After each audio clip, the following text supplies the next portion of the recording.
I thought back to me as a little kid being bullied as like one of the few Asian ones, but I didn't feel like I had the power to fight back.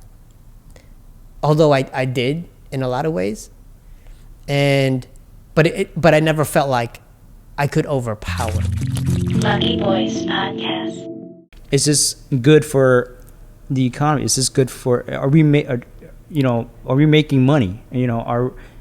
Money talks. The facts clearly say yes. So what else is getting in the way? Oh, it's your bigotry, it's your hatred, it's your racism. Biases. That's clearly what's it, because the facts are pretty clear. And we do see this in a lot of different roles. I mean, we see in government where, we had the Asian hate bill, I believe that was passed, but it wasn't unanimously passed. There were some people who didn't, agree with just acknowledging that, okay, Asian hate's a thing. I forget the exact number, but I thought I think it was like 5 or 6. Yeah, I was like, that's really ridiculous. Yeah. So yeah, it is. Well, it just goes to show why we do have to speak up more, and as creators who are Asian, it's really important that our voices are projected and heard by people who typically don't hear us. And I'm just curious, like in terms of your work with immigration rights, did that ever come up where it kind of bled in to what's happening with the Asian community, with the attacks and everything?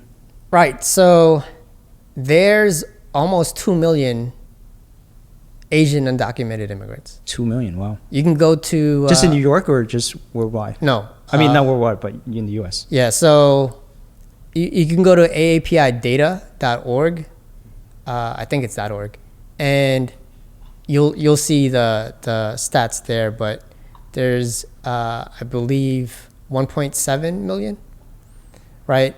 That means, and overall, and you go to Brookings or like the Migration Policy Institute, there's about 11.5 million undocumented folks. So there's a substantial percentage of undocumented immigrants who are Asian, right? Yeah, close to 20%, right? A little bit less, yeah. Right? And then in New York, I believe like the American Immigration Council would estimate, over 700,000 undocumented folks in New York. But when you see how undocumented immigration is talked about, you'll have this Texas, California focus. You'll have the Latino focus, but even deeper than that, it's a Mexican focus. And that means that AAPI voices get left out. Black undocumented folks get left out. Even white undocumented folks get left out. And what happens is when you leave people out in just the mere discussion of it, it becomes harder to get broad-based coalitions to push for, right? And it's already hard because it is so easy to be anti-immigrant. You just hate everybody. But to be for something is so much harder. Like, how undocumented are you talking about? Is it going to be just for DACA folks? Or is it going to be like for all undocumented folks, right? And then you'll have people who don't agree on certain things on the for immigrant side. So it's always easy to be anti, but to be for, that's when these deep discussions need to be explored, and then the intersections with racism need to be explored. Yeah. There's so many moving pieces when it comes to immigration. But I just want to switch gears a little bit towards our conversation about talking about Asian hate and how it's affected just maybe your neighborhood, or you said that you and your family were coming here to Chinatown on a regular, experiencing the food, the culture, and everything like that. And then all of a sudden you start hearing all these stories about, attacks, and it's not just in Chinatowns, but also in like different areas of New York City, and on the West Coast as well. It's not new to me. So the stories of like Vincent Chin, right? I've read about, but I grew up in a predominantly black neighborhood, and I stood out. Also one of the smallest, and always one of the youngest in the circles that I would go around. I remember walking to school, I would see crack vials still, right? But I've been held at Knifepoint to my neck behind a church that I used to go to, right? You don't know if it's just playing or if it's serious. I've been bullied, and I had this weird dynamic where I went to predominantly white and Asian schools as I got towards like high school, but I used to still live in a predominantly black neighborhood, so like fitting in was like really hard, and this sense of identity like was really hard for me to grasp. So that's the context of how I look at like Stop Asian Hate. The first big thing was, I hope the able-bodied would punch people back in the face.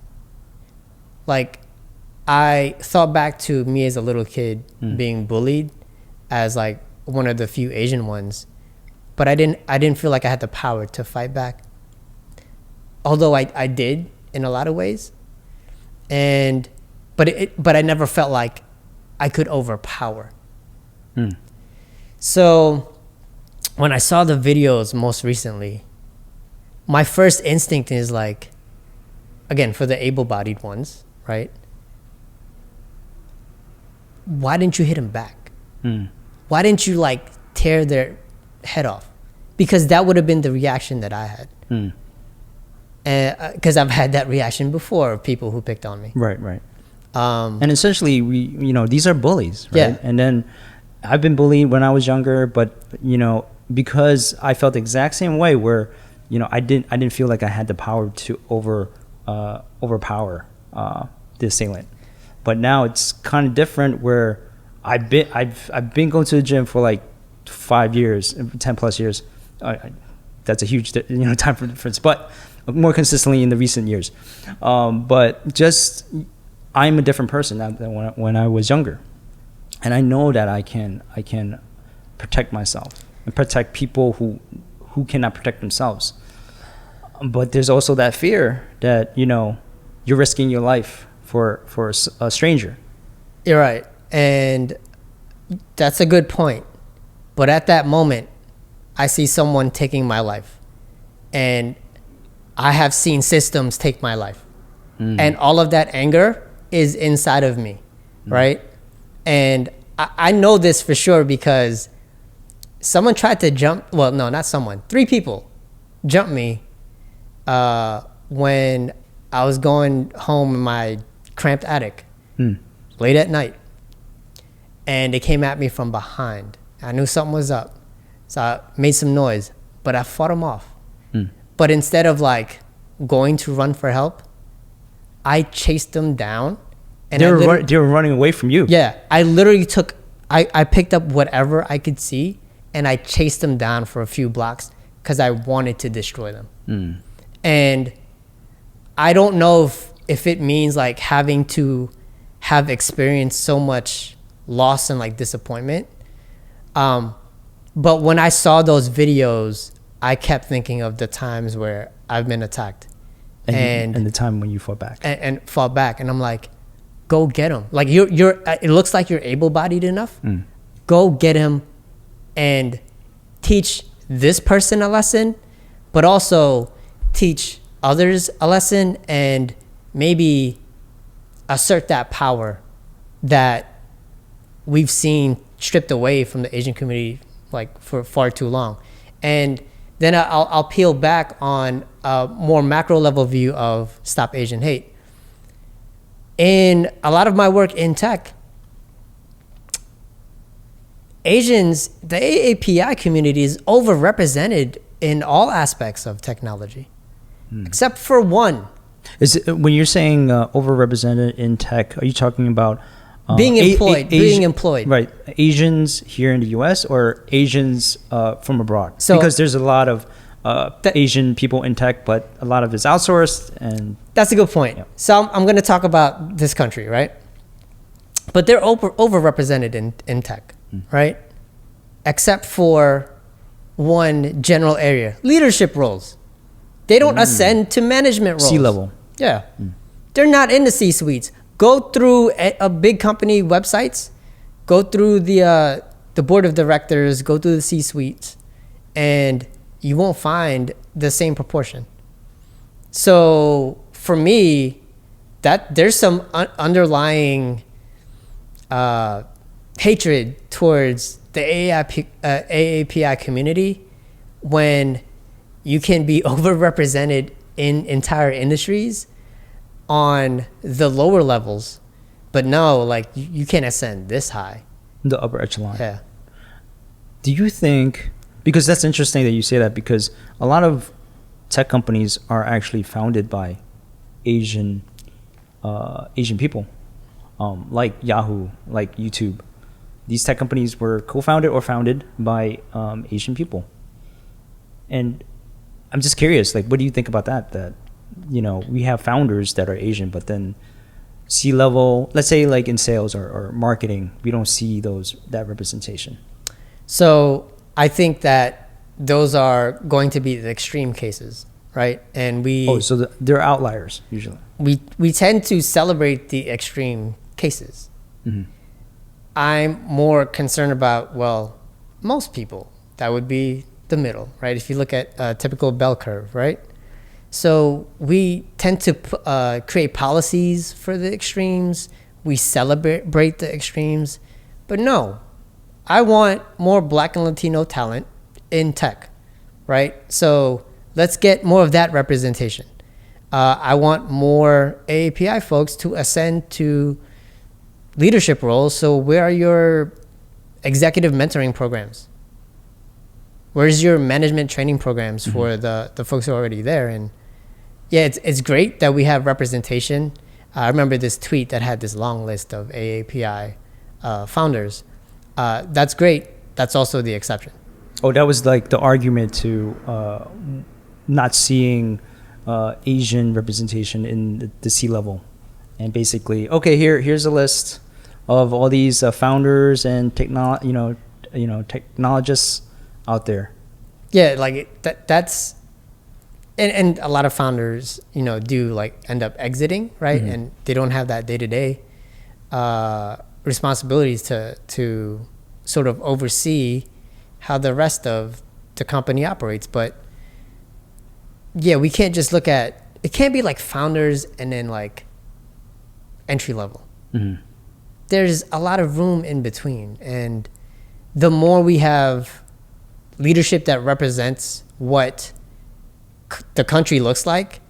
So Hispanic Latinos might be the largest ethnic group, but Asians, AAPI folks are the fastest growing. So, one measure of justice is proportionality. It's not the perfect one, but if you have, about like 10% of folks in the U.S. are AAPI, then shouldn't there be 10% of folks in senior level positions who are AAPI? Mm. That's one measure of justice and equity proportion. It's interesting that, we have certain representation in certain industries, and it goes the same with like in the media industry where, you have all these. It looks like there's so many Asian-led films, movies, centric films coming out, but yet do we see the representation behind the curtain? Like we're talking about directors, producers, filmmakers. I don't think we do. I mean, there is a disproportion there in the media space as well. So Fast 9 came out, In the Heights came out, so there's In the Heights, Asian, awesome movie. Yeah, so Asian. I was more proud and more excited that In the Heights came out than my wife, who's Dominican, and I was like, that's weird. But then she also said that it doesn't kind of represent the Heights. I was like, okay, well, it's a musical. What do you expect? It's supposed to be like kind of glammed up, So as someone who lived right by Washington Heights, and I have a lot of friends in Washington Heights, those critiques are fair. Or valid, I think, right? yeah. They're fair. Yeah. But if the net takeaway isn't a celebration, then I think, Right. it feels unfair. But Fast 9 and In the Heights, Asian directors, right? True, yeah. And that's great to have representation behind the screen. I'm actually more concerned about representation in front of the screen. I remember about 10 years ago that there was this professor at City College who said that the really first and only hyper masculine sexualized Asian man in the US is Bruce Lee. And that's it. And who else came after to take that mantle of superstar, hypersexualized Asian man? Because those are the leading men that are celebrated in American culture. But it was only Bruce Lee. Like, who else do we have after?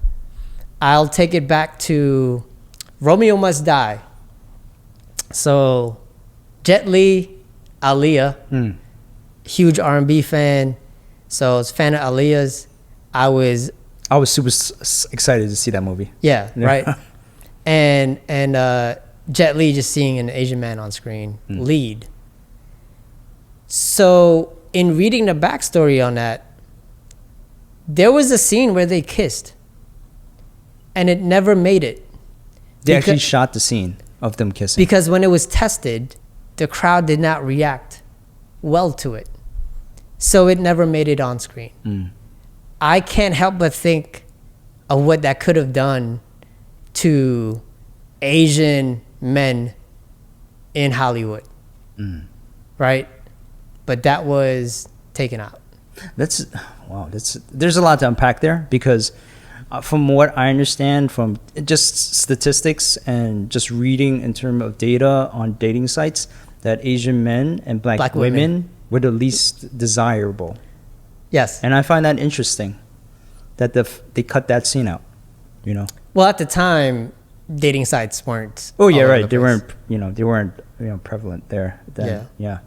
But I just see it as a missed opportunity for an Asian man to, again, be in this what's traditionally seen as like a position of power. Right. Like being not just the lead, not the action lead, but also the romantic lead.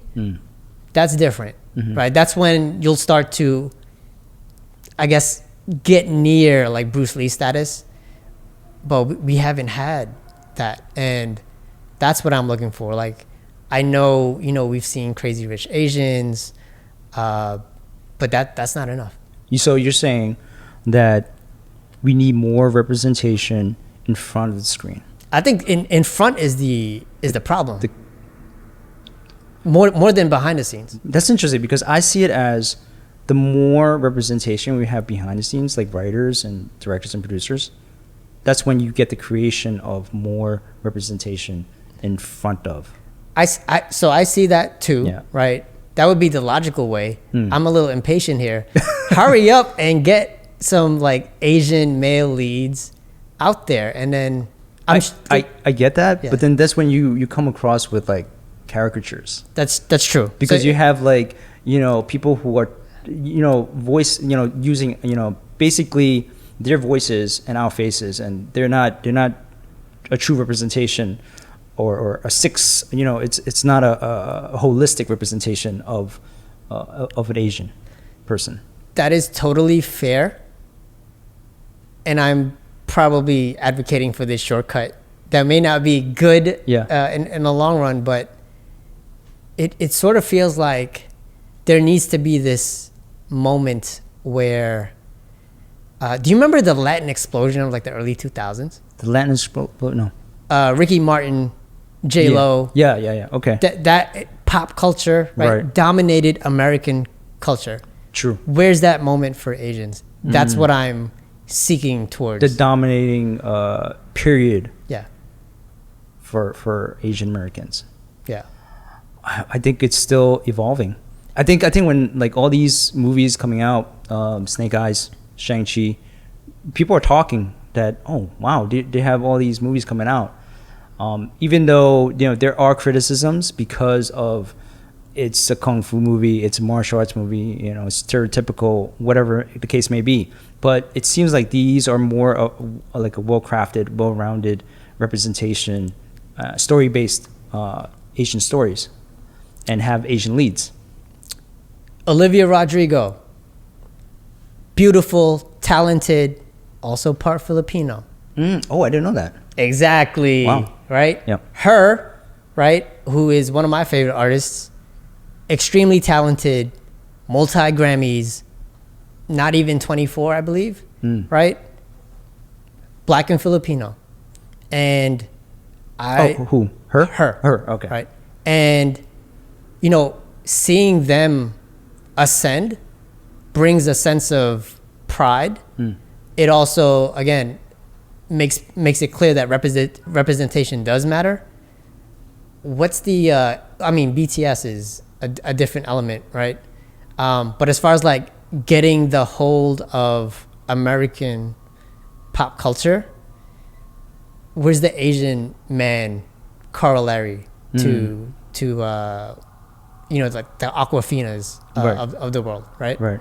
So that's what I'm hoping for, and then I hope we do get this like Asian explosion, just like the Latin explosion happened in the early 2000s. Explosion. I think it's still happening. The Latin explosion.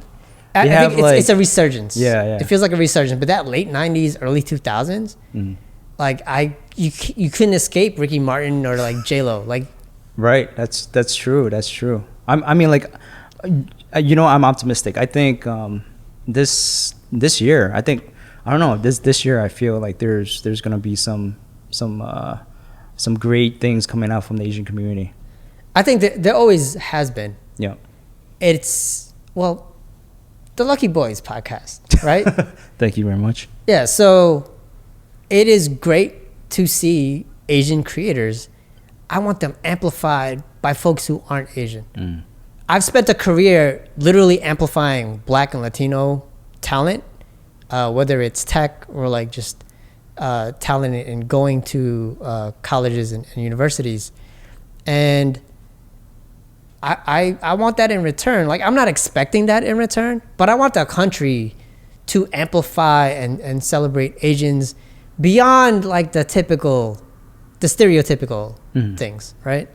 And like the business leaders, the content creators, like the more we get that amplified, the better. And then we'll hopefully get that moment of time where it's an Asian explosion in the U.S. And I think that the perfect time is if it's no other time, this is the perfect time.